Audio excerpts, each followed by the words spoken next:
నేను ఆ రోజు కూడా చెప్పిన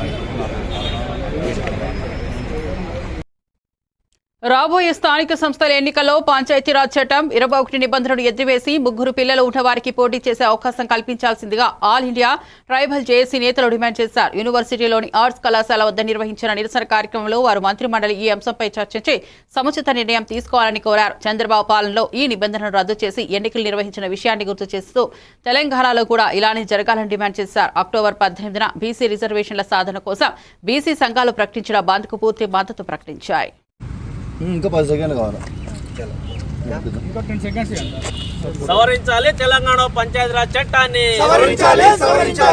తెలంగాణలో 2 కంటే ఎక్కువ పిల్లలున్న నిబంధనని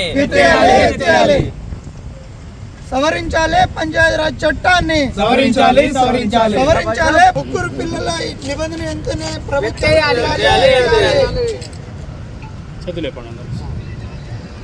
సవరించాలి తెలంగాణలో పంచాయతీరాజ్ చట్టాన్ని. ఎన్నికల్లో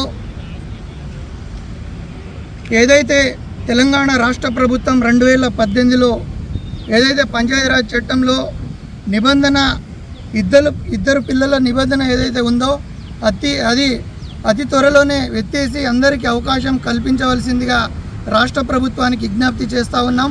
రేపు జరగబోయే కేబినెట్ సమావేశంలో దీనిపైన చర్చ జరగాలని మనస్ఫూర్తిగా కాంగ్రెస్ ప్రభుత్వానికి రేవంత్ రెడ్డి గారికి విజ్ఞప్తి చేస్తూ ఉన్నాం. మేము కూడా రిప్రజెంటేషన్ ఇస్తాము.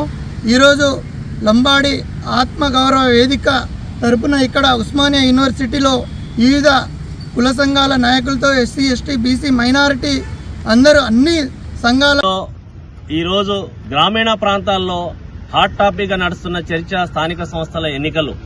ఈ స్థానిక సంస్థల ఎన్నికల్లో ఏదైతే పంచాయతీరాజ్ చట్టం 21(3) ఏదైతే ఉందో దాన్ని సవరించాలని చెప్పేసి ప్రజలందరూ కూడా ఇవాళ భావిస్తా ఉన్నారు. ఈ 21(3) చట్టం ఏం చెప్తుందంటే